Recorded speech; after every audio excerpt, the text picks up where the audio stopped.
Em um vídeo anterior, nós vimos o quantificador universal, que transformava uma sentença aberta em uma proposição. E essa proposição ela era verdadeira quando aquela sentença aberta valesse para todos os valores da variável, obedecendo às condições especificadas.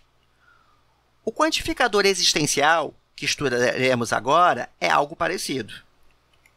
Porém, ao contrário do quantificador universal, ao invés de exigir que a sentença aberta seja verdadeira em todos os casos permitidos para a variável, para o quantificador existencial ser verdadeiro, bastará que exista um único valor para a variável, dentro das condições especificadas, que torne a sentença aberta verdadeira.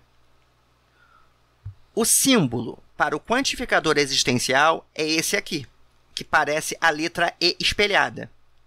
E ele normalmente é lido como significando existe pelo menos um. Assim, nesse exemplo, esse símbolo daqui, ele pode ser lido como existe pelo menos um. Mas existe pelo menos um o quê? Isso daqui. Então, existe pelo menos um, isso daqui, ou seja, existe pelo menos um x pertencente aos reais, tal que x é estritamente menor do que 2. E será que essa proposição é verdadeira? Será que é possível achar um exemplo de um x pertencente aos reais, tal que x seja estritamente menor do que 2? Bom, não é difícil achar exemplos que funcionam. Uma possibilidade é escolher x igual a 1. Nesse caso, é claro que x vai ser um número real, já que 1 é um número real, e também vai satisfazer x estritamente menor do que 2, porque 1 é estritamente menor do que 2.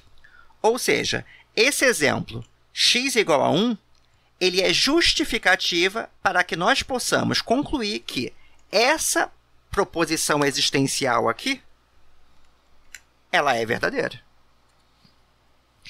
É interessante observar que, nesse caso, poderíamos ter mostrado que a proposição é verdadeira usando outros valores para x. Vejamos outros valores que serviriam para x. X igual a 0. E, de fato, x é real, já que 0 é um número real, e x é estritamente menor do que 2, já que 0 realmente é menor do que 2. Uma outra possibilidade é escolher x igual a menos 1, que aí, novamente, nós teríamos x sendo um número real e estritamente menor do que 2. X igual a menos 7, claramente também é uma opção. Ou, até mesmo esse valor, menos 27.218, já que ambos são números reais e estritamente menores do que 2. Aliás, como nós estamos procurando x entre os reais, isso significa que nós não precisamos escolher necessariamente valores inteiros para x, como fizemos até agora. Então, nós podemos perfeitamente escolher valores como, por exemplo, x igual a menos π, ou x igual a menos a raiz quadrada de 2, e vários outros. Desde que ele satisfaça isso. X tem que ser um número real e x precisa ser estritamente menor do que 2.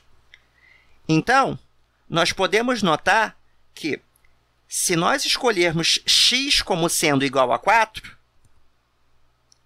nós obtemos um exemplo que não vai servir para justificar a veracidade da proposição. Pois, apesar de 4 realmente ser um número real, essa expressão aqui ela é falsa quando x é igual a 4, já que 4 não é estritamente menor do que 2. Então, como essa condição não é satisfeita, fazer x igual a 4 não nos permite chegar a nenhuma conclusão. Aliás, é importante tomar cuidado. Como acabamos de ver aqui, testar um valor e ele falhar não significa que a proposição seja falsa. Afinal, ao contrário do que acontece na proposição universal, em uma proposição existencial, a sentença aberta não precisa ser verdadeira para todos os valores da variável. Nós só precisamos achar um valor que funcione. Então, um deles ter falhado não significa que não tem um outro que vai funcionar. Vejamos agora um outro exemplo. Essa proposição diz que existe pelo menos um x pertencente aos reais, tal que x mais 4 é igual a 9. Será que essa proposição é verdadeira? Será que nós conseguimos achar algum x pertencente aos reais e que também satisfaça x mais 4 igual a 9? Bom, graças a toda a nossa experiência trabalhando com os números reais, não é difícil concluir que essa proposição aqui é verdadeira. E por que isso?